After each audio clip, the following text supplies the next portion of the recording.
What is up, guys? Deadset here, and it is that time of the week, time for part 4 of the video series dedicated to the farming results of various activities in the game on Torment 6, farming specific spots, certain bosses or unique enemies, testing out the community bonus which I did last time and which was later turned into a permanent drop rate buff, but today's video will be dedicated to doing Torment 6 bounties in patch 2.05 with my Crusader. This was all done when the community bonus to the Rift Key drops was already off, so my estimates and my comparisons to the 2.04 results should be as accurate as possible. I maintained the tradition of doing 20 times of whatever I picked, so I completed 20 full bounty runs. They were all done in Act 1, not only in my eternal search for a perfect roll of the Ring of Royal Grandeur, but also because Act 1 caches have a chance to drop the Golden Gorget of Leoric, an amulet with guaranteed good rolls since I am in search for a replacement of my amulet. I spent roughly 10 minutes in each bounty run, or in other words 200 minutes of pure game time, which equates to about 3.5 hours spent in doing bounties. I did all of the runs solo, just inviting a clanmate at the end of the bounty run so he could get a Torment 6 XP reward and a cache, but otherwise I did it all by myself. Now, onto the results themselves. I've gained a little over 38 million gold, or about 12.6 million gold per hour, which is an improvement of 8 million gold compared to the bounties in patch 2.04. Only when I put it in such a perspective do I notice the significance of the change of how gold find works in the new patch, stacking multiplicatively with the gold find bonus provided from the game difficulty. I have just a single accidental piece with gold find on my gear, and you can see how over time it had a significant impact on the final result. So if you are hurting for gold, definitely pay attention to gold find on your items. I've gained 238 blood shards, or 68 shards per hour, which is really low as expected, but of course we aren't doing Torment 6 bounties expecting blood shards. Once again, in the current metagame, if blood shards and gambling are your primary goal, you will get the best results per hour if you stay on the joining side of the Rifted Forward community. I've gained roughly 5 Paragon levels, from the middle of level 502 to a third into level 507, gathering about 9.2 billion XP or 2.6 billion XP per hour. The total XP is roughly the same as my results from last time I did bounties, and the improvements are in the XP per hour department, but that's simply due to better gear and the faster clear speeds.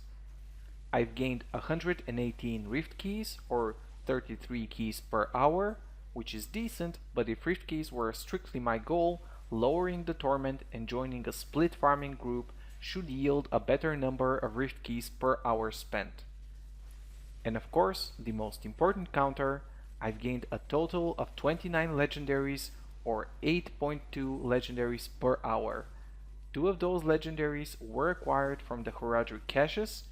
Even though the drop rate from caches in patch 2.05 should be scaling with the difficulty, my experience this time falls in line with the 2.04 results of 1 legendary per 10 caches.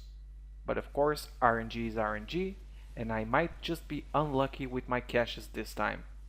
The other 27 legendaries were gained while completing the bounties, from killing elites, opening chests, etc., and this is close to double the legendaries I farmed while doing bounties in 2.04. You can easily tell that the buffed drop rate is no joke.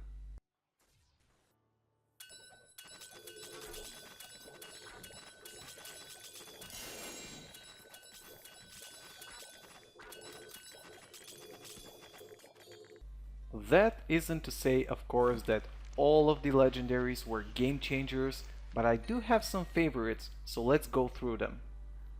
A nicely rolled Fulminator, complete with a natural socket, so all I need to do with this one is to re-roll the Vitality into a primary stat and it's good to go. A Skycutter, better roll than the one I have stashed away, so I will need to re-roll a socket here and give it a go. I've been thinking about a pure holy damage stacking build, and with the significant improvements to the viability of one-hander crusaders in the new patch, this idea is moving even closer to fruition. These Nemesis bracers? You probably already know, but this is a very popular item to use just before you take a shrine to get yourself an additional elite. They roll dexterity, but let's face it, you don't need any particular stat on an item that you just quickly swap in and out. Firewalker boots. These are very tempting with the way the unique effect procs the Firestarter rune of Akarat's champion, and that is very quickly to a devastating effect. If I wasn't gonna break my Akan set piece, I would have considered a pair of these very seriously. Nicely rolled Depth Diggers. These are going straight to my Demon Hunter ult. This is an example of why I'm not overly disappointed that some of the pieces don't roll with the smart loot system in mind. This way I will slowly gear out even the characters that I don't play very often. A decent roll of the Sky Splitter axe. I actually got 3 of these during the bounty runs, and this one was the best of the bunch. It's just something I wanted to try out with another one of my recent drops, the Armor of the Kind Regent, so I am kinda glad that I got one. A Justinian's Mercy, not the best roll unfortunately, but I have been thinking lately of giving Blasted Hammer another chance, since it got buffed once again, and at some point it's very hard to ignore good numbers. So if not this particular flail, then another one of these I will try to incorporate into a Blessed Hammer setup. And to round out my favorites, a Haunt of Vaxo, one reroll away from being a very strong cold damage amulet.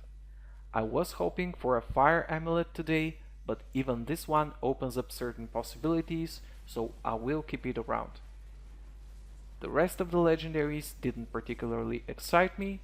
I have very good Mad Monarchs and Scourges stashed away already, so these simply don't make the cut, and the rest are just prime candidates for the Hadric Aemon treatment. And this is it for the farming run. Once again, some gems in the pile of legendary goodness, some straight up forgotten souls, but that is to be expected, and I had a great time. The search for a decent fire amulet continues, and the series will continue very soon with another challenge.